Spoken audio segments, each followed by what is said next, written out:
በሃይማኖት የበሰለ ትልቅ ሰው በእድሜው ደግሞ የ3 ዓመት ልጅ ንጉስ ነው ቅዱስ ቂርቆስ። የክርስቶስ የመለኮቱ መዓዛ ያረፈበት ሕፃን የወለዱት ይወልዳል ብሎ ሊነገርለት የሚገባው ለቂርቆስ ነው። በእውነት ከጠላት መሳም የወዳጅ ንክሻ ይሻላል ብሏል ሰሎሞን። ጠላት ከሚስምህ ወዳጅ ቢነክስህ ይሻላል። ከማስመሰል ፍቅር እውነተኛ ቁጣ ይሻላል። መንግስተ ሰማያት ሕገ ወንጌል ተስፋ ጊዜ ነው ኢየሱስ ክርስቶስ በእርሻ ውስጥ የተደፈነ ዕንቁ ትመስላለች። በእርሻ ውስጥ የተዳፈነ ዕንቁ የተባለ ሰው ነው። እስቲ ተመልከቱ። ይሄ ታቦት አሁን የሚወጣ ለማን ነው? ለሰው እኮ ነው። አይገርማችሁ? ለሰው እኮ ነው። ይሄ ሁሉ የወርቅ ጥላ የተባለ ለታዝ ለማን ነው? ለሰው ነው። እንደ ሰው ያለ ውድ ገንዘብ የለም። እንደ ሰው ያለ አስቸጋሪ ባይኖርም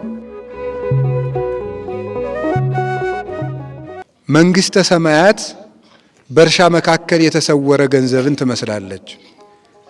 የማቴዎስ ወንጌል ምዕራፍ 13 ቁጥር 44 ላይ መንግስተ ሰማያት በእርሻ መካከል የተሰወረ ገንዘብን ውድ ገንዘብን ትመስላለች። ወይም የተሰወረ ገንዘብ በሚል ርዕስ ነው የምንማማረው። የተናገረው ጌታችን መድኃኒታችን ኢየሱስ ክርስቶስ ነው። ያስተማራቸው ለቅዱሳን ሐዋርያት ነው። ምሳሌ መስሎ አስተምሯቸዋል። ያንን ያደረገበት ምክንያት ምሳሌ ካጋንንት እንዲሰወር ማለት የንጉስ ምስጢር ሊሰሙ የሚገባቸው የንጉስ ባለሟሎች ብቻ ናቸው። ምስጢር ሊሰሙ የሚገባቸው የተመረጡ የንጉስን አዋጅ መጀመሪያ በቤተ መንግስት ወዳጅ የሆኑ ይሰሙታል። ከዚያ በኋላ እንደሚገባው ለሰው ይነገራል። የእግዚአብሔር የመንግስቱ አዋጅ ወንጌል ቃለ እግዚአብሔር ነው። እኔ የዚህ ዘመን ሰው አንድ ሰው በተንቀሳቀሰ ቁጥር ልቡ ተሰርቆ ሰይፍ ቢመጣ እኮ ጥላችሁ ነው የምትሮጡት። ምን ሆናችሁ ነው? የምናገረው እኮ የክርስቶስን ቃል ነው። እየተቆጣዋችሁ እንዳይሆን እንጂ ሐሳባችሁን ከቃሉ ጋር አድርጉት። ዲያብሎስ በጣም ተንኮለኛ ነው። ከተንኮሉ መካከል አንዱ የሰውን ትኩረት መስረቅ ነው። የሰውን ትኩረት ይሰርቃል ሆን ብሎ። በምን እንደሚሰርቀን ራሱን የሚያውቀው። እየሰማችሁ ነው? በጣም ለምሳሌ ስብከት እየተሰበከ አንድ አጋንንት ከስብከት መሃል የሚጮኸው ለምን መሰላችሁ? በስብከቱ ተቃጠልኩ ለማለት ነው? አይደለም። ሰዎች ስብከቱን እንዳይሰሙ ለመበጥበጥ ነው። ስለዚህ ስራዬ ብላችሁ የእግዚአብሔርን ቃል ስሙ። የእግዚአብሔር አዋጅ ነው። ስለዚህ መንግስተ ሰማያት በእርሻ መካከል የተሰወረች መዝገብን ትመስላለች አላቸው። ክርስቶስ በምሳሌ መስሎ አስተማረ። ለምን? ካጋንንት ለመሰወር የማይገባቸው ሰዎች ሊሰሙት ስለማይገባ። ኢትደዩ ባሕሬክሙ ቅድመ ኀይርው፣ ዕንቋችሁን በእሪያ ፊት አትጣሉ ብሏል። እሪያ ዕንቁን ስታየው ውድ ገንዘብ ዕቃ ነው። ፊቷ መልኳ የከፋ ስለሆነች ፊቷን ከዕንቁ ስታየው የራሷን መልክ አይታው ስለማታውቅ ሌላ አውሬ ይመስላትና ሂዳ ትረግጠዋለች፣ ከጭቃውም ትለውሰዋለች። አይሁድም ዕንቁ እንግዲህ የራሷን ክፉ መልክ ነው የሚያሳያት። እሷ ግን ሌላ አውሬ መስሏት ዕንቁ ያጠፋ ይመስል ከጭቃ ትለውሰዋለች። አይሁድ ክርስቶስ የራሳቸውን ክፋት ቁልጭ አድርጎ ቢያሳያቸው በምቀኝነት ሰቅለው ገደሉት ፈጣሪያቸውን። የራሳቸውን ተንኮል ስለነገርባቸው እንደ ንጹሕ ዕንቁ አጥርቶ ቆጥሮ ስህተታቸውን ስለነገርባቸው።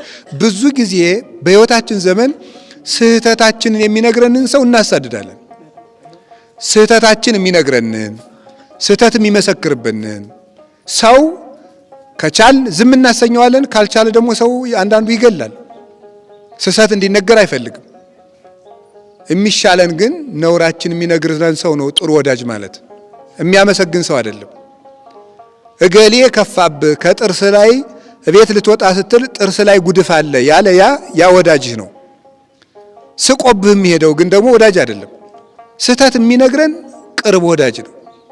ስቆልን የሚሄደው ደግሞ ምንድን ነው?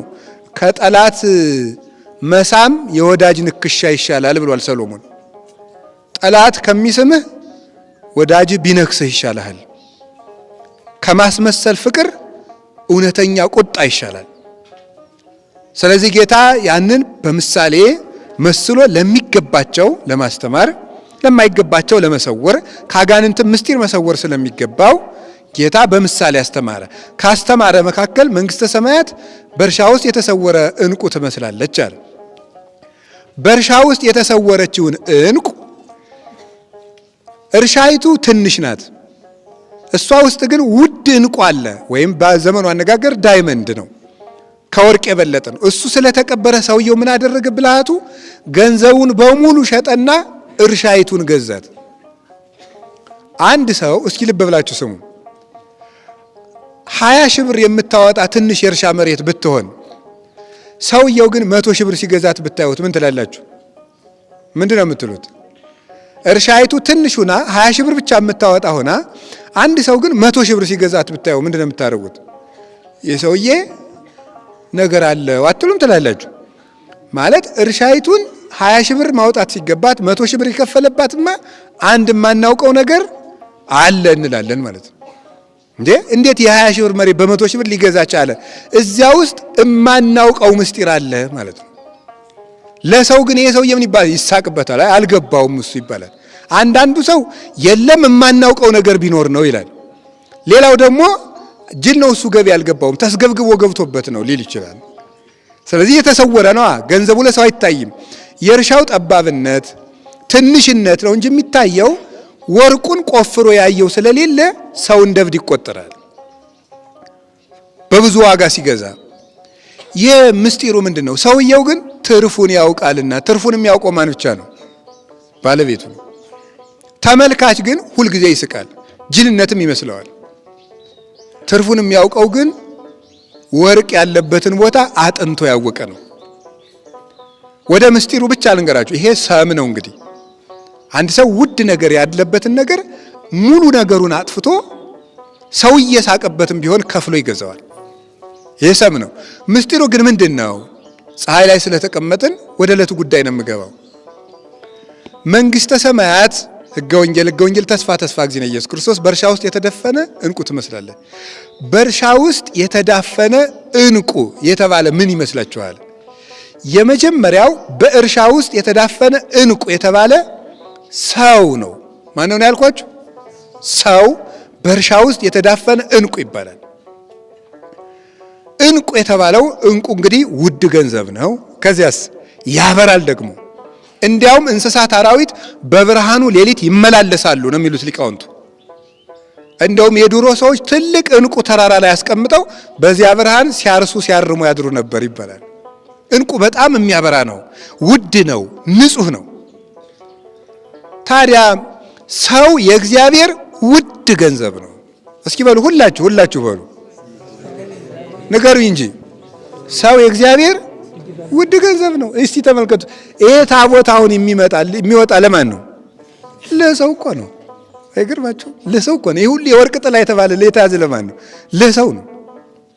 እንደ ሰው ያለ ውድ ገንዘብ የለም። እንደ ሰው ያለ አስቸጋሪ ባይኖርም ሰው ውድ ገንዘብ ነው። ለእግዚአብሔር ውድ ገንዘቡ ማን ነው ካላችሁ ማን ነው? ሰው። እና ከሰው ጋር ተጣልቶ መጥቶ እዚህ ቤተክርስቲያን መጥቶ አባታችን ሆይ በሰማያት የምትኖር አትቀልድ ጌታዬ። ሰው ለእግዚአብሔር ውድ ገንዘቡ ነው። ውድ ገንዘቡን አበላሽተህ መጥተህ እዚህ መጥተህ እግዚአብሔር እወድሃለሁ ብለህ አይሰማም እግዚአብሔር። ውድ እስቲ አሁን የአንድን ሰውዬ ሂዱና መኪናውን በመዶሻ በሉት፣ በቅጥቅጥ አድርጋችሁ ሰብራችሁ ሲያበቃ ሄዳችሁ ክቡር ሆይ እወደውታለሁ ብትሉ ምንድን ነው? ትቀልዳለህ እንዴ? አሁን የእናንተን ይችን ትንሿን ስልክ ተቀብዬ ፈጥፍቼ በጣም ነው የምወድ ብላችሁ ምንድን ነው የምትሉት? ይሄ በዚህ ረጅም ዱላ አትሉኝም እንዴ? ስንት ለፍቼ የገዛውን ገንዘብ እያበላሸ ደግሞ እወድሃለሁ ይለኛል እንዴ? ቀልደኛ አትሉ? የእግዚአብሔር ውድ ገንዘቡ ማን ነው? ንገሩኝ፣ ተናገሩ ሁላችሁ። ሰው። ስለዚህ እናንተ የእግዚአብሔር ምኖቹ ናችሁ? ውድ ገንዘቦቹ ናቸው። በጣም ውድ ገንዘቦቹ ማለት ነው። እውነቴን ነው የምነግራችሁ። እናንተ የዚህን ያህል ክብር ሊገባችሁ ይገባል። ውድ ገንዘብ እንዴት ተከብሮ እንደሚቀመጥ አታውቁም? ሸክላ አሁን ጥሩ ሸክላ ራሱ እንክብካቤ ብርጭቆ የሚቀመጠው ውድ ስለሆነ ብርጭቆ እንኳን በአቅሙ ጥሩ ቦታ በዚህ በአውሮፕላንና ደግሞ በመኪና ደግሞ ሲጫን ደግሞ በካርጎ ፍራጃይል የሚባል ይለጠፍበታል። ፍራጃይል ማለት በአማርኛ ተርጉመዋለሁ አይዟችሁ እንጂ ለፍልፌ አለድም።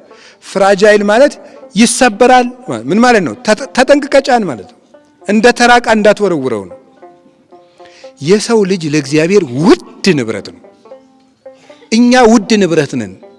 ለውድ ንብረት አሁን ለምሳሌ ይሄ ታቦቱ የእግዚአብሔር ውድ ንብረቱ ነው።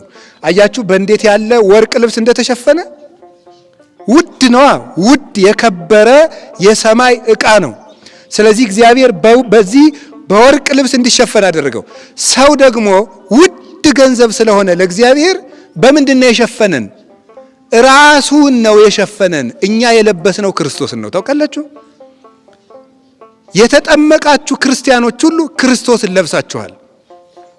ክርስትና ስንነሳ ራቁታችን የምንነሳው ቄሱ ራቁታችን ውሃ ውስጥ የሚዘፍቀን እንደው ብር ስለሌለን ነው። መቼም ለ40 ቀን ልጅ ልብስ መግዛት ማንም አይቸግረውም። ለምንድን ነው እንደዛ የሚደረገው? የሰው ልብሱ ክርስቶስ ስለሆነ ነው። የሰው ልብሱ ክርስቶስ ነው። እለ ተጠመቅሙ ክርስቶስሃ ለበስክሙ፣ የተጠመቃችሁ ሁሉ ክርስቶስን ለብሳችሁታል። ስለዚህ ሁላችን ክርስቶስን ለብሰናል። ለዚህም እንኳን ደስ ያላችሁ። ውድ ልብስ አልብሶናል። ማንን ያለበሰን? ራሱን ነው ያለበሰን። ራሱን ለውድ ገንዘብ ውድ ቦታ ይዘጋጅለታል። ከሀገር መርጦ ማንን ያዘጋጀልን? መንግስተ ሰማያት ውድ ቦታ አዘጋጀልን ለመኖሪያችን። ውድ ምግብ ሰጠን፣ ስጋውና ደሙን። ውድ እናቱን ሰጠን፣ ድንግል ማርያምን።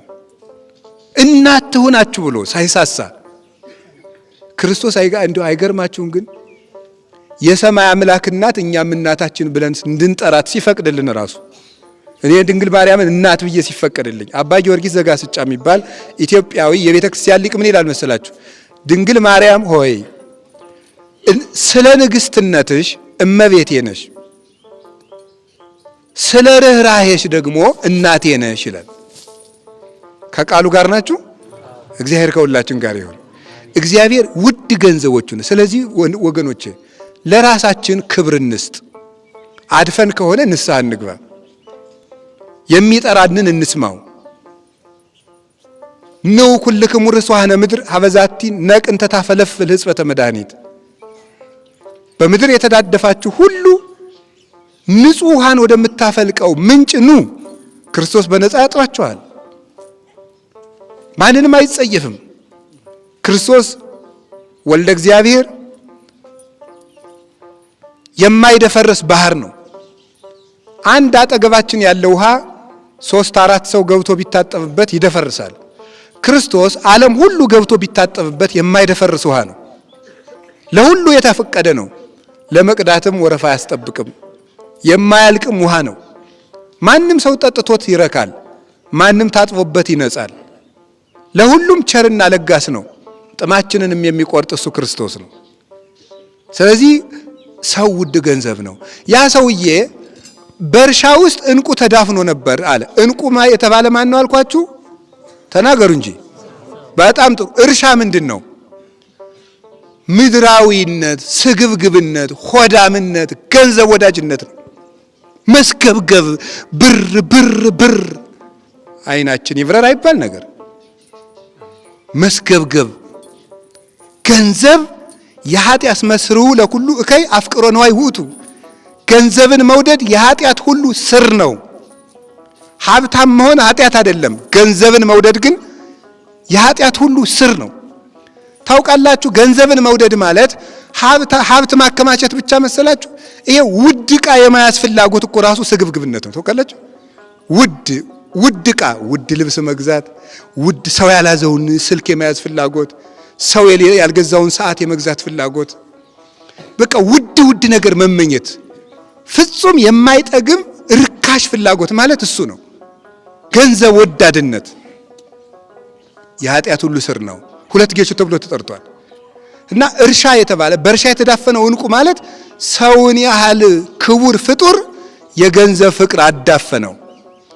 ዛሬ ዓለምን የሚያጋድለው ደም የሚፈሰው ደም አልቆም ያለ ለምንድን ነው? በገንዘብ ፍቅር ነው። እየተጋደለ ያለ ደም እየፈሰሰ ያለ የድሃ ልጅ እንደ ዶሮ የሚታነቀው ለምንድን ነው? በገንዘብ ፍቅር ነው። እግዚአብሔር ያሳያችሁ፣ ክርስቶስ ያመልክታችሁ። ዛሬ ማታ በልተነው አሰር ለሚሆን እንጀራ የሰው ልጅ ታንቆ ይገደላል። ተገሎ አደባባይ ላይ ይጣላል። ለኛ የሚደረግልን ምህረት ምን አይነት ነው? ሰማያት ተከፍተው ዝናብ ማዝነማቸው የእግዚአብሔር ትዕግስቱ ባያልቅ ነው። እንደኛ ያለ አረመኔ ያለ፣ እንደኛ ያለ ክፉስ አለ? መጨካከናችን ልክ አልፏል። እግዚአብሔር ዛሬም ፀሐይን ያወጣል፣ ዝናብን ያዘንማል። ዘመዶቼ እግዚአብሔር በዓመት አንድ ጊዜ መተን የምንቀልድበት አምላክ አይደለም። ምህረት ከሰው ልጆች ይፈልጋል። ምህረት ሳይኖረን ምህረት ልናገኝ አንችልም። ጨካኝ ሆነናል፣ እየተገዳደልን ነው። በገጠር ያላችሁት ሁሉ መስማት አለባችሁ። ክላሽ ይዞ ማስቀደስ አለ፣ ቅዳሴ አለ። ነፍስ የገደለባችሁ ሰው ቢኖር ያንን ነፍስ የገደለባችሁን ሰው ስለገደላችሁት የሞተው ሰውዬ ይመለሳል? አይመለስም። የሰው ያለ ነው የሚያሰኘው። አምላክ የሞተለት ሰው ተናቀ።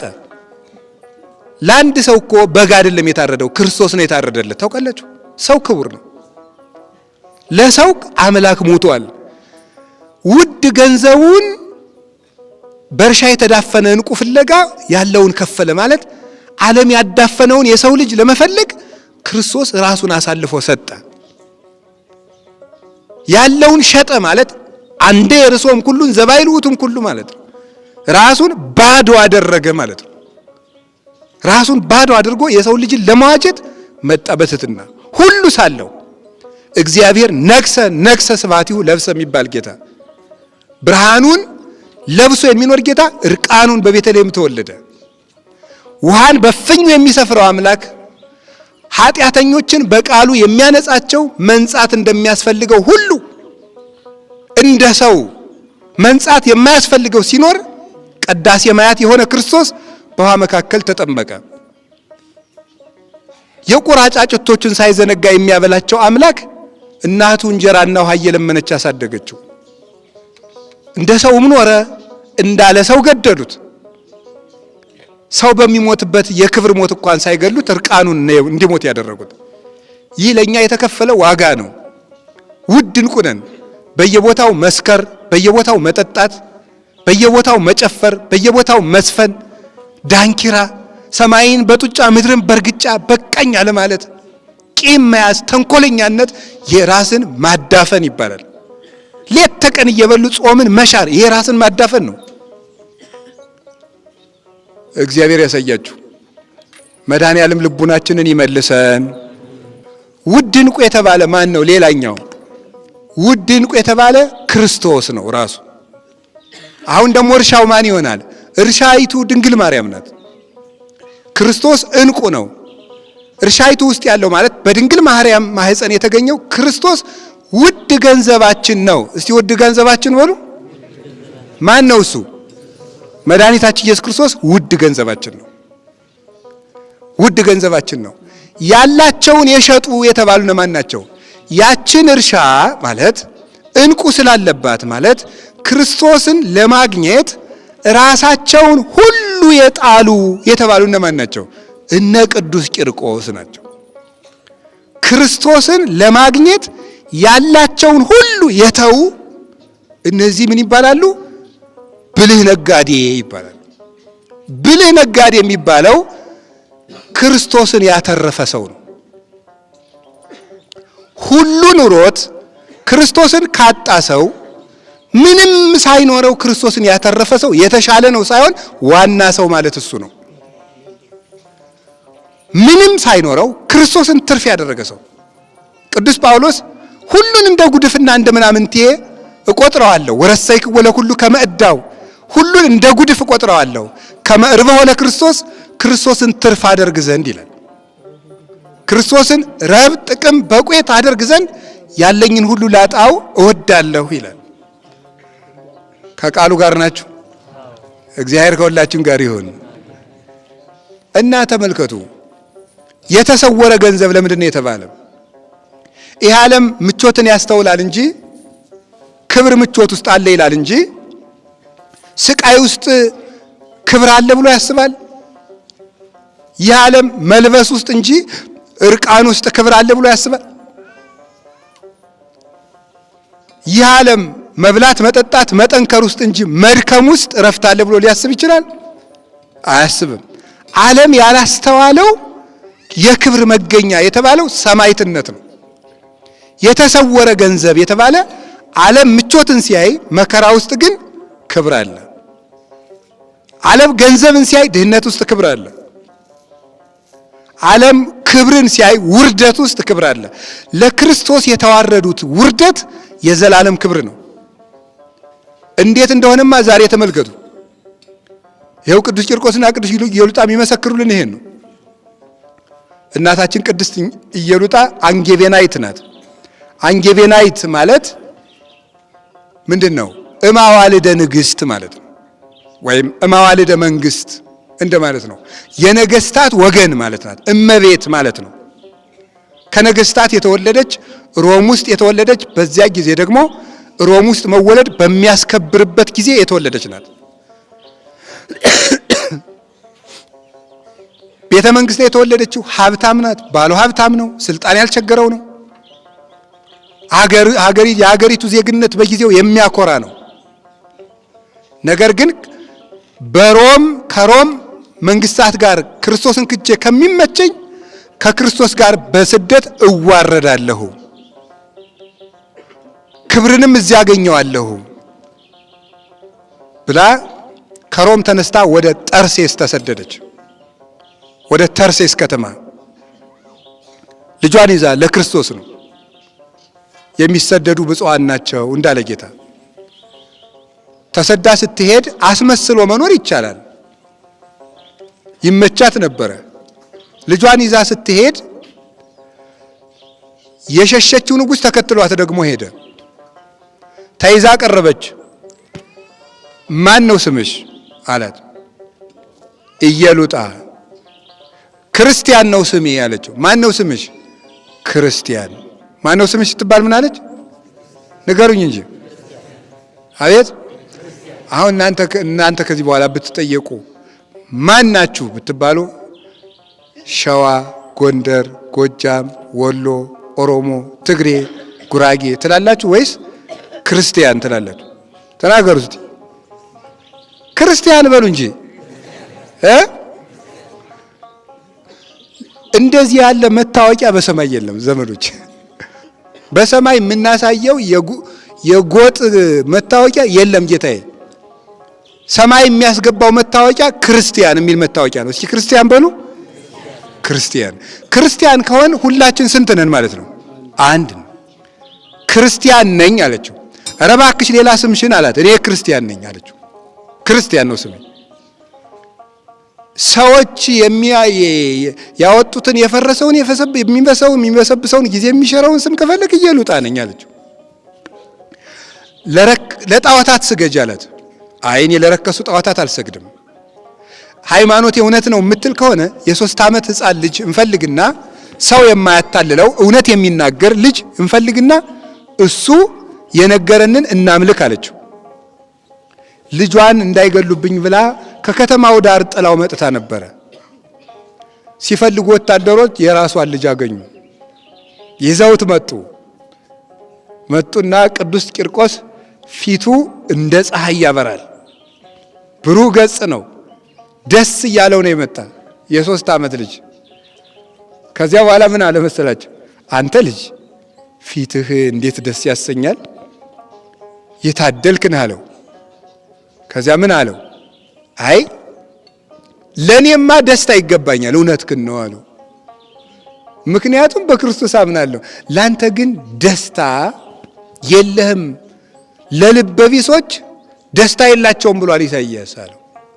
ለኔማ ይገባኛል አለው። አንተ ልጅ እኔ በበጎ ማን ነው ስም አለው። እኔ ክርስቲያን ነኝ አለው። ስምን አያችሁ፣ የ3 ዓመት ልጅ አያችሁ፣ የ3 ዓመት ልጅ። እኔ ይገርመኛል። በቤተ ክርስቲያን ትምህርት ምን ይባላል? ክርስቶስ ሲመጣ ብዙ ሕፃናት ትልቅ ሰው ይሆናሉ፣ ብዙ ትልቅ ሰዎች ደግሞ ሕፃናት ይሆናሉ ይባላል። ምን ማለት መሰላችሁ? ከ40 ቀን በላይ የሆነ ጽንስ የወረደ ከ40 ቀን በላይ ሆኖት የወረደ ጽንስ ክርስቶስ ሲመጣ የ30 ዓመት ወጣት ሆኖ ነው የሚነሳው። ታውቃላችሁ? ሴቶቹ ደግሞ የ15 ዓመት ቆንጆ ሔዋንን አክለው ነው የሚነሱት፣ ሙሉ ሰው ሆነው። ታዲያሳ ያ ሕፃን ግን ሳይበድል እናት አባት ስላስወረዱት በክርስቶስ ቀኝ ይቆማል፣ ትልቅ ሰው። ትልቁ ነው ግን እንደ ልጅ ሲጃጃሉ የኖሩት ደግሞ ልጅ ሆነው በየት ይቆማሉ? በግራ ይቆማሉ። ክርስቶስ ሲመጣ ትልልቆች ትንሽ ይሆናሉ፣ ትንንሾች ምን ይሆናሉ? ትልቅ ይሆናሉ። ቅዱስ ቂርቆስ ሕፃን ሆኖ ትልቅ 3 ዓመት ሆኖ ምን አለ? ከዚያ በኋላ ለዝንጎዎች ደስታ የላቸውም ይላል። በጎ እየመለስኩልህ ክፉ ትመልስልኛለህ እንዴ አለው። ቂርቆስ ክርስቶስን ቂርቆስ ማለት ምን ማለት ነው? የጣፈጠ ሽቱ ማለት ነው። የጣፈጠ ሽቱ መዓዛው ያማረ አበባ ማለት ነው። ቂርቆስ ማለት መዓዛው ያማረ አበባ፣ ሁሉንም የሚስብ ሁሉንም ጠርቶ የሚያመጣ አበባ ማለት ነው ቂርቆስ። ይኸው ደራሲ ብሎታል። ሰላም ለዝክረ ስምከ ቂርቆስ ሕፃን ዘፍካሬው ተብለ ጽጌ ሙዝ እፍራን። ሙዝ ሽቱ፣ በጎ መዓዛ። ምን አይነት መዓዛ ያለው? እናቱ ኢየሉጣ ያፈራችው የክርስቶስ መዓዛ ያለው ማለት ነው። ቅዱስ ጳውሎስ ቆሮንቶስ መልእክቱ ላይ ነይነሰ መዓዛው ለክርስቶስ ነን፣ እኛ የክርስቶስ መዓዛ ነን ብሎ ነበር። የክርስቶስ የመለኮቱ መዓዛ ያረፈበት ሕፃን ልጅ ሆኖ እንደ ጎልማሳ ግርማው የሚያስፈራ ደስታው ልብን ሰንጥቆ የሚገባ ደግ ሕፃን ቅዱስ ቂርቆስ እንዴት ደስ ይላል! ክርስቲያን ነኝ አለው። የሚሞቱ ሰዎች ያወጡት ስሜን ከፈለክ ደግሞ ቂርቆስ ነኝ አለው። ቂርቆስ ክርስቶስን ክጀዋለሁ በልና ስታድግ አነግስሃለሁ አለው። ያንተ መንግስት ለራስህ ይሁንልህ፣ አንተ ልብህን ያጣ፣ እኔ ለክርስቶስ ነው የምሰግደዋል። በሉ ይሄን ልጅ ቆዳውን ጭመቁት እስኪደማ ድረስ አለ። የ3 ዓመቱ ልጅ ትንሹ ልጅ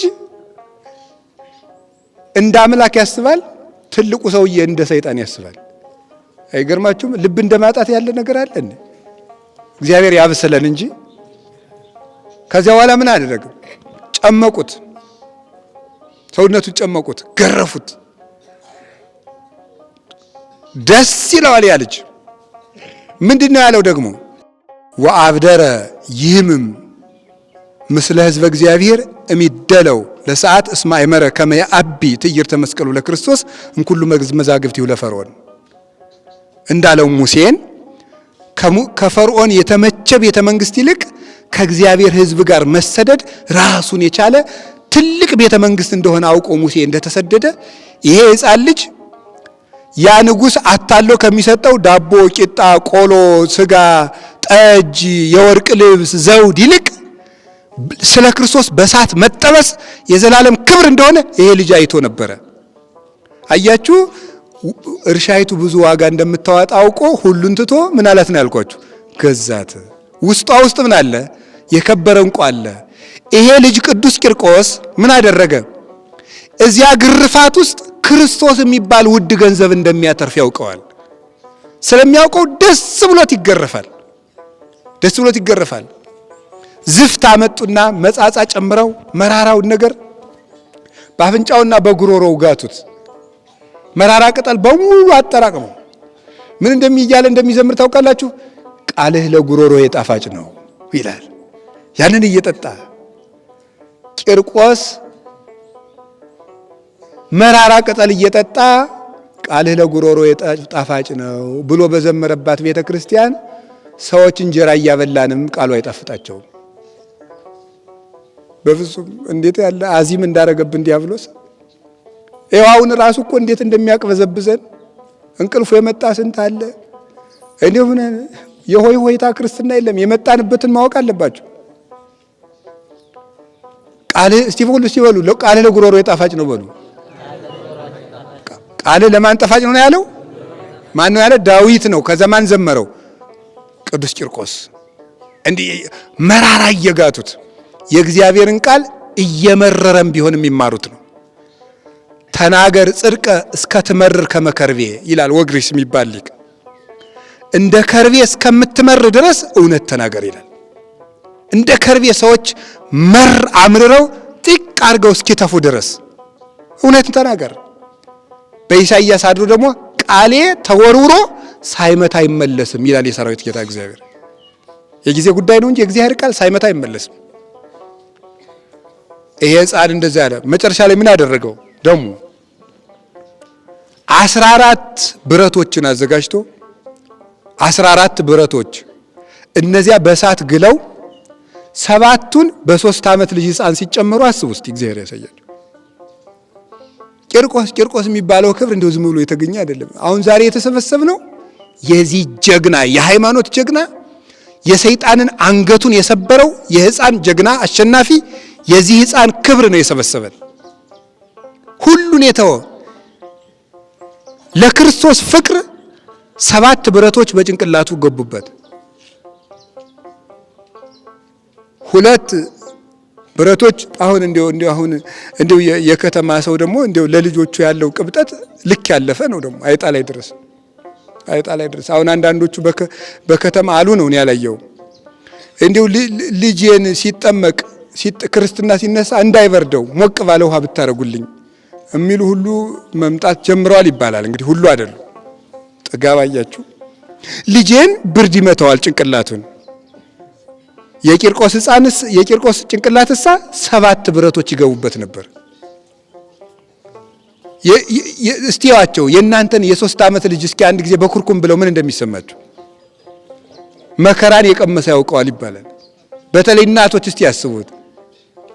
7 ብረት በጭንቅላቱ 2 ደግሞ የጋሉ ብረቶች በሁለቱ አፍንጫዎቹ 2 የጋሉ ብረቶች በሁለት ጆሮዎቹ 1 የጋለ ብረት በአፉ በኩል ሌላ የጋለ ብረት ደግሞ በሆዱ በኩል።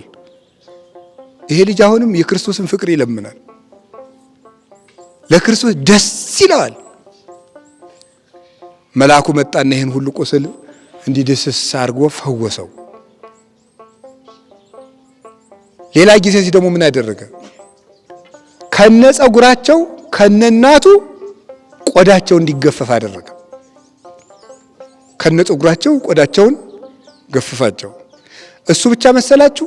በተገፈፈው ቆዳቸው ላይ ፍም አምጥተው እንዲጨምሩበት አደረገ። ይሰማችኋል ዘመዶች? በተጎፈፈ ቆዳ ላይ ፍም መጥቶ ሲጨመርበት እንዴት እንደሚጠብሰን ይሄን ሁሉ አደረገ። ይሄ ሕፃን አሁንም ደስ ይለዋል። ነፍሱንም ስጋውንም ለዚያ እንቁ ሰጥቷል። ለምኑን አልኳችሁ? ያን እንቁ እዚህ ሰዓት ውስጥ ማን አለ? ማንን የሚያተርፈው ንገሩኝ እንጂ ክርስቶስን፣ ውዱን እንቁ ክርስቶስን ያተርፋል። እዚህ ሰዓት ውስጥ ክርስቶስ አለ። እዚያ ከንጉሱ ቤተ መንግስቱ ከተከመረው ምግብ ግን ትቢያ ብቻ ነው ትርፉ። እስኪ ከእናንተ መካከል ሀብታም ሲቀበር በጣም ብዙ መሶብ እንጀራ አብሮት የተቀበራል? የለም። ቢቀበርስ ምን ያደርግለታል? ስንቀበር የሚቀረን ክርስቶስ ብቻ ነው።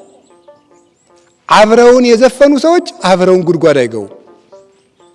አብረውን የሰከሩ፣ አብረውን ያሙ፣ አብረውን ያደሙ፣ አብረውን ያጌጡ፣ አብረውን የበሉ፣ አብረውን የጠጡ፣ አብረውን የዶለቱ፣ አብረውን የመከሩ ሁሉ መቃብር ስንገባ ሚስትም ባሏን ሸኝታ ዞር፣ ባልም ሚስቱን ቀብሮ ዞር።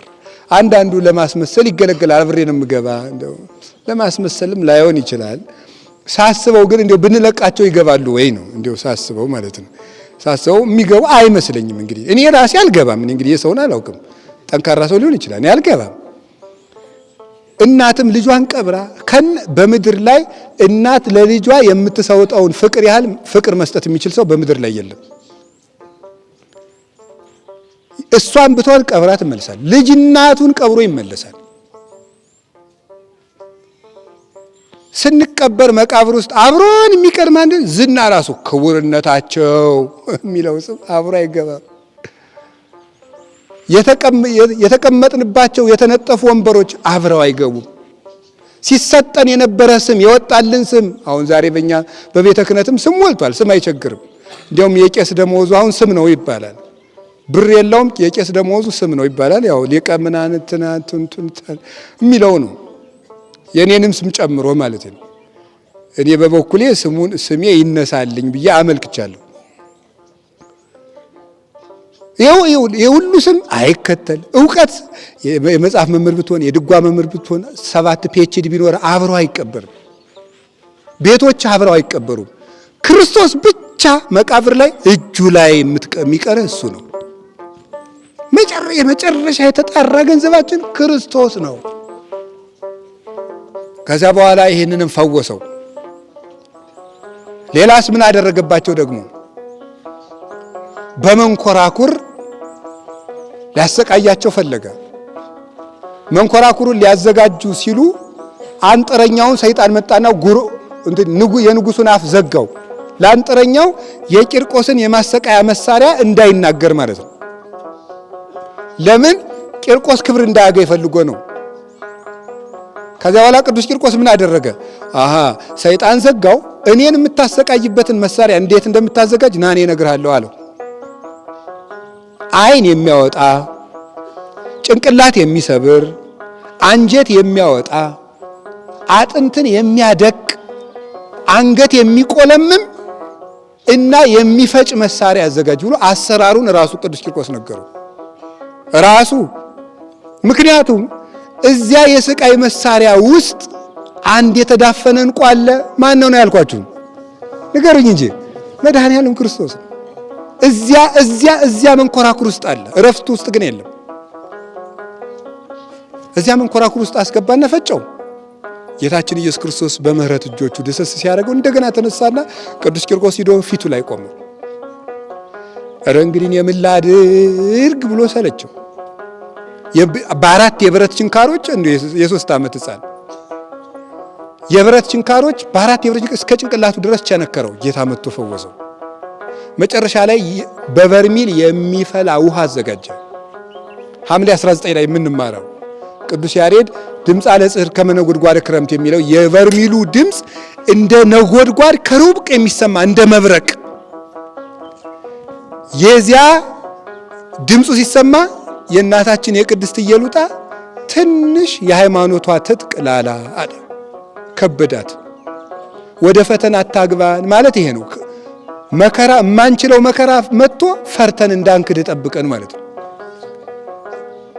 ደከማት። ያው ቅድም እኮ እንደዚህ ዘንጉስ ሄጣ ጸለየ ላቲ ወልዳ ያሉት ነው። ዘንጉስ ሄጣ ማለት ንጉስ ሊሸነግላት ሊያታልላት የነበረችውን ልቧን ዘንበል ሊያደርገው የነበረችውን ሰው ልጇ ጸለየላት።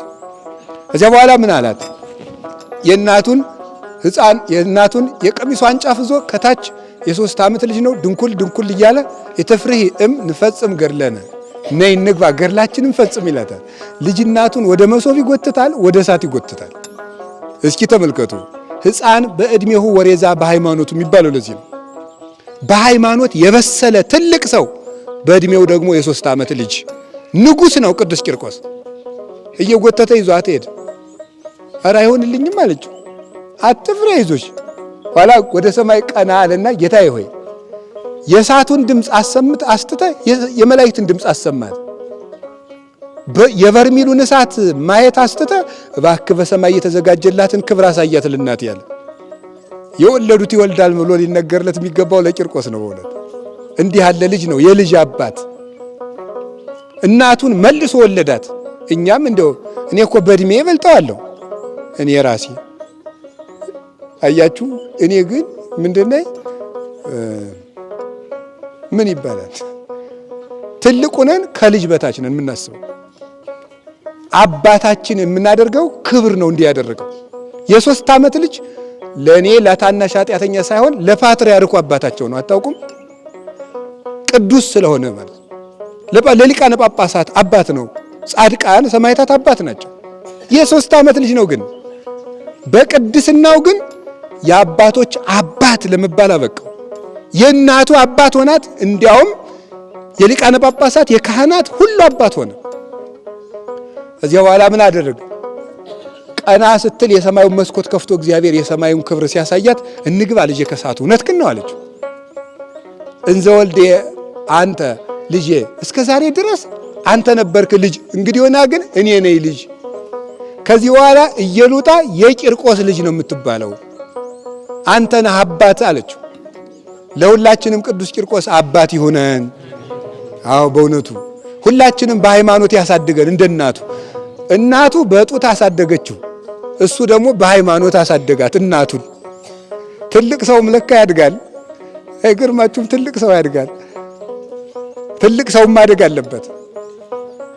መጨረሻ ላይ እሳት ውስጥ ሲገቡ መጥቶ ቅዱስ ገብርኤል እሳቱን አቀዘቀዘላቸው። ምክንያቱም በርሚሉ ውስጥ የተዳፈነ ዕንቁ አለ። ማን ነው እሱ? ንገሩኝ እንጂ። የሚፈላ በርሚል ውስጥ ማን አለ? ክርስቶስ በሉ።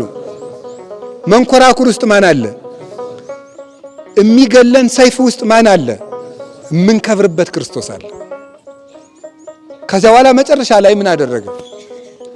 ጥር 14 ለ15 ጌታችን መድኃኒታችን ኢየሱስ ክርስቶስ እናትን ድንግል ማርያምን፣ ቅዱሳን መላእክትን፣ ቅዱሳን ነቢያትን፣ ቅዱሳን ሐዋርያትን፣ ቅዱሳን ሰማዕታትን፣ ቅዱሳን ጻድቃንን አስከትሎ ረቂቅ ነጋሪት እያስኮሰመ የምስጋና ጎርፍ እያጎረፈ ወደ ማን መጣ? ወደ ማን መጣ? ወደ ቅዱስ ቂርቆስ። ምን እንዳደርግልህ ትፈልጋለህ አለው። ሌሊት ስጋዬ እንዳይፈርስ እንዳይበሰብስ አድርግልኝ አለ። ስጋ አይፈርስም አይበሰብስም ዲበ ሰረገላ ኤልያስዬ አነብረከ ከመ ኢይማስን ስጋከ። ስጋህ እንዳይፈርስ እንዳይበሰብስ በኤልያስ ሰረገላ አኖርሃለሁ አለው። በኤልያስ ሰረገላ አኖርሃለሁ ማለት ኤልያስ እንዳልሞተ ባለመፍረስ ክብር ስጋህን እጠብቅልሃለሁ ማለቱ ነው። የኔ ስም በተጠራበት ቦታ ሁሉ ረሃብ እንዳይኖር አድርግልኝ አለው። ምንድን ተናገሩ እንጂ የማን ስም በተጠራበት? አሁን የጣና ቂርቆስ ነው። አሁን እዚህ ረሃብ አለ የለም? የለም። በኢትዮጵያ በሙሉ ሁልጊዜ የምመሰክረው ነው። እግራችሁ እስኪነቃ የትም ገዳም መዞር ትችላላችሁ። እንደ ጣና ቂርቆስ እንግዳ የሚቀበል ገዳም የለም። እቅጩ ነው የምናገር። እየሰማችሁ ነው? በፍጹም ሰው እዚህ መጥቶ አሁን በቃ 700 800 600 እንግዳ ነው የሚከር። ገዳሙ እርሻ የለው፣ መሬት የለው፣ ፎቅ የለው፣ ምን የለው። እንግዳ ግን ሳይመረመር ይበላል። ሳይመረመር ማነህ የለ፣ የት ነህ የለ። እውነት ነው ሐሰት ነው? እውነት ነው። የማን ስም በተጠራበት ራብ ስለሌለ ነው? የቅዱስ ቂርቆስ ቃል ኪዳን።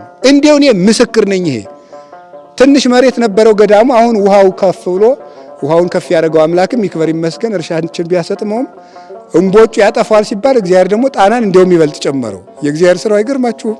ስለዚህ ውሃው ጨምሮ መሬት ቢወስድም እስካሁን ድረስ እዚህ በቅዱስ ቂርቆስ ረድኤት ፊቱ ጠቁሮ የሚመለስ እንግዳ የለም።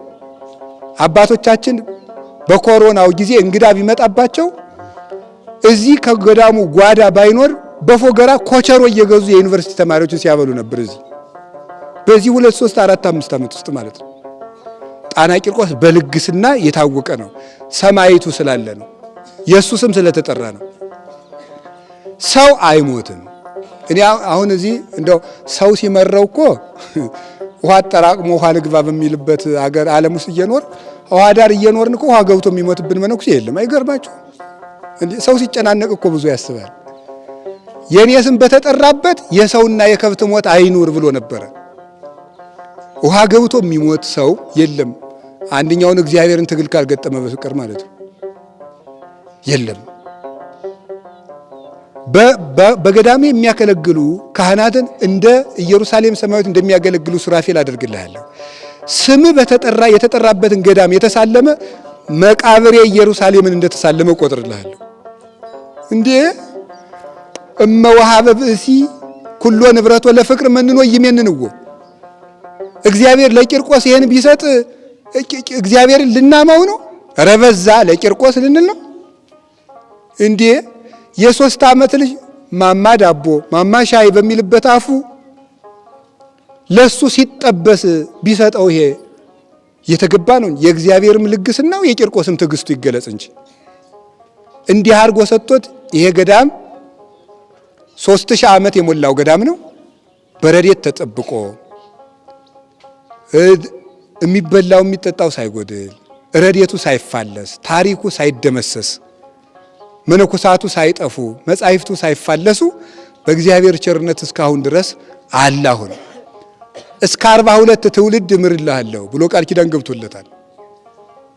የቅዱስ ቂርቆስን ስሙን የሚጠራ ሰው በመከራ ውስጥ ሆኖ ቂርቆስ ብሎ ጨርሶት ይቅርና ቂ ሲል ገና ይደርስለታል። ገና ቂ ሲል ያሰበው ቂርቆስን ከሆነ አምላከ ቅዱስ ቂርቆስ እርዳኝ ሲባል ማለት ነው። ሲበሉ ሁላችሁ በሉ ተናገሩ በሉ ደገሙ። ባለፈው አንድ አባት እዚህ የቂርቆስን ገድል እኔ ገዝቼ ሰጠዋቸው ወስጀው አሉ። ቄስ ናቸው እኮ የቂርቆስ አምላክ እርዳይ ብዬ አይጥ እያስቸገረ ባነበው እልም ብሎ ዘሩ ጠፋ አለው። አሁንም አይጡን ዘሩን ያጥፋልን ነው። ተወዱታላችሁ። አዎ የሰው አይጥም አለ ሰውን እንኳን ያጥፋው አይደለም ይመልሰው። አሜን በሉ እንጂ። ስለዚህ የእግዚአብሔር ቤተሰቦች ቅዱስ ቂርቆስ ክርስቶስን ስላተረፈ አሁን እዚህ ቂርቆስ ይባላል፣ ባህር ዳር ቂርቆስ ይባላል፣ ጎንደር ቂርቆስ ይባላል፣ አዲስ አበባ ቂርቆስ ይባላል፣ ትግራይ ውስጥ ቂርቆስ ይባላል አለ ትልቅ ጥንታዊ ቂርቆስ፣ ወሎ ውስጥ ቂርቆስ ይባላል፣ በሸዋ ቂርቆስ ይባላል፣ የትም ቦታ ቂርቆስ ይባላል። ሕፃኑ ግን ስንት ነው? ግን እንደዚህ ብሎ የተከበረ ምን ስላገኘ ነው? ውዱን ገንዘብ ማንን ስለገዛ ነው? ክርስቶስን ስላገኘው አካሉን ለመከራ ሽጦ ክርስቶስን ስለገዛ ይኸው 2000 ዓመት ሙሉ እያስከበረው እግዚአብሔር አለ። በገንዘብ የከበረ እስኪሞት፣ በገንዘብ የከበረ በሹመት የከበረ እስኪሻር፣ በመልኩ የከበረ እስኪያረጅ፣ ፊቱ እስከሚጨመዳደድ ምናምን፣ አይኑ ጥሩ የሆነ ሰውም እስከሚሞጨሙጭ ድረስ፣ ወገቡ ጥሩ የሆነ ሰውም እስኪጎብጥ ድረስ ምንድን ነው ክርስቶስ ያከበረውሳ እስከ ዘላለም ድረስ የቂርቆስ ስሙ ሳይታጠፋል። እሱን ያሰቃየው ንጉሥ ግን ይኸው ዛሬ ስሙንም የሚያስበውም የለ። ሄዳችሁ እንደው ቂርቆስን ያሰቃየውን ሰው እየታውቀዋለህ ብትሉ ማንም ያውቀው የለም። ከክርስቶስ ጋር መሰቃየት ለዘላለም ያስከብራል። ከሚያልፍ ነገር ጋር መጣበቅ ግን ለጥቂት ጊዜ አክብሮ ለዘላለም ያዋርዳል። ከክርስቶስ ጋር መኖር እንዲህ ያስከብራል። ለማንኛውም ግን በእርሻ መካከል የተዳፈነው ዕንቁ ይሏችኋል ክርስቶስ ነው። ሊቃውንት እኔን በ5 ተርጉመውት ድካም ውስጥ ኃይል አለ በሉ። አንድ ጊዜ በሉ። አቤት ድካም ውስጥ። ስለዚህ ስትጾሙ ምን ታገኛላችሁ? አቤት ገበሬ ቁርስ አለው የለውም? እስኪ ንገሩ። ገበሬዎች አላችሁ መስክሩ። የለውም ገበሬ። ማልዳ ተነስቶ አሁን እንኳን የከተማውን እየኮረጃችሁ ብዙ ነገር አበላሽታችኋል። ገበሬ ቁርስ የለውም። ማልዶ ተነስቶ ነው የሚሄደው ኋላ የሚበላው። እስቲ ከገበሬ አንድ ገበሬንና አንድን የከተማ ሰው ተራራ ላይ ሩጥ በሉት። ማን ነው ዶሮ ደና አድርጎ የሚሮጥ? ያውላ ድካም ውስጥ ምን አለ ብያችኋለሁ? ኃይል አለ። ቁጭ ብሎ የሚውል እጅ አለ። የሚቆፍር ሰው አለ። ቶሎ እጁ የሚላጥ የማን ነው? ቁጭ አለው። ድካም ውስጥ ምን አለ አልኳችሁ? ኃይል አለ። ይሄ ነው የተሰወረ ዕንቁ ማለት። ስለዚህ ቤተክርስቲያን ጾሙ የምትለን ምን እንድናገኝ ነው? ንገሩኝ። ኃይል እንድናገኝ ነው። የተዳፈነ ዕንቁ ማለት በድካም ውስጥ ኃይል አለ። ኦርቶዶክሳዊ የመጽሐፍ ቅዱስ ትርጓሜ ማለት ይሄ ነው። ኃይል የሚገኘው ድካም ውስጥ ነው። ቅዱስ ቂርቆስ እየደከመ ተሰቃየ። ግን ምን አለው? ንገሩኝ። ኃይል አለው። አጋንንትን የሚያጭድ ኃይል አለው። ድካም ውስጥ ኃይል አለው። ድህነት ውስጥ ሀብት አለ። እስኪ በሉኝ፣ ንገሩኝ። ቅዱስ ቂርቆስ ምን ነበረው? ንገሩኝ። ምን ነበረው? ምንም አልነበረው። ግን ማን አለው? ክርስቶስ ስላለው ሀብታም ነው። ድህነት ውስጥ ሀብት አለ። ለእግዚአብሔር ብለው የደህዩት ድህነት ነው እንጂ ድህነት ጸጋ ነው እያላችሁ ደግሞ ተጎልታችሁ አትስሩ አሏችሁ። እንደሱ አይደለም ያልኩት። ትህትና ውስጥ ክብር አለ። ንገሩኝ። ትህትና ውስጥ ምን አለ? አዎ ክርስቶስ ለምሳሌ በበረት ተወለደ። እኛንሳ በየት አኖረን? አንበረነ ውስተ ሰማያት ምስሌሁ። እኛን የት አስቀመጠን? በሰማይ። በረት መወለዱ ውስጥ የኛ የሰማይ ልዕልና አለ። ትህትና ውስጥ ክብር አለ። ሐዘን ውስጥ ደስታ አለ። ሐዘን ውስጥ ደስታ አለ። የምትስቁ ወዮላችሁ፣ የምታለቅሱ ብፁዓን ናችሁ ያለ ጌታ ለዚህ ነው። የተዳፈነ ዕንቁ ማለት ኦርቶዶክሳዊነት መከራ ውስጥ ደስታን ማግኘት ነው። እኛ ደግሞ የምንፈልገው ደስታ ውስጥ ደስታን መፈለግ ነው። ደስታ ውስጥ ደስታ አይገኝም። ሐዘን ውስጥ የተገኘ ደስታ ግን ለዘላለም ይኖራል። ክርስትና እንዲህ ነው። ስለዚህ የእግዚአብሔር ቤተሰቦች ከቃሉ ጋር ናችሁ። ርዕሳችን ምንድን ነው? የተዳፈነ በእርሻ ውስጥ የዳፈነ ዕንቁ ነው። ስለዚህ የሚያዋረድ ሰው ሳይሆን የሚዋረድ ሰው ውስጥ ክብር አለ።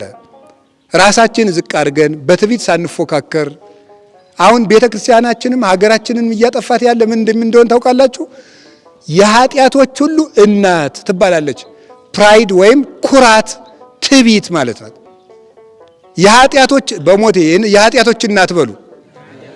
አቤት የኃጢአቶች እኔ የእነንትና ዘር እኔ እንትን ይሄ ኩራት ያጠፋል። ትህትና ግን ያስከብራል። ቅዱስ ቂርቆስ ትሁት ሆነ፣ ከበረ። የከበረው ንጉሥ ደግሞ ተዋረደ። እርሻ ውስጥ የተዳፈነ ዕንቁ ማለት ትህትና ውስጥ ክብር አለ። የሚያዝ ሰው ውስጥ አይደለም ክብር ያለ፣ የሚታዘዝ ሰው ውስጥ ክብር አለ። ክርስቶስ ታዛዥ ነበር፣ ክብሩ ግን ሙሉ ነበረ። ይህን ነው የምንማረው። ስለዚህ ሰማዕቱ ቅዱስ ቂርቆስ ይህን የተዳፈነ ዕንቁ ክርስቶስን ድንግል ማርያም የወለደችውን ዕንቁ ራሱን ሰጥቶ እንዳገኘ እኛም ሰውነታችን ገዝተን ፈቃዳችን ቆርጠን ራሳችን ለክርስቶስ ፍቅር አሳልፈን በመስጠት በክርስቶስ ብርሃን እንድንከብር የእግዚአብሔር ፈቃድ ይሁንልን። ወስብሐት ለእግዚአብሔር። ይቆየን።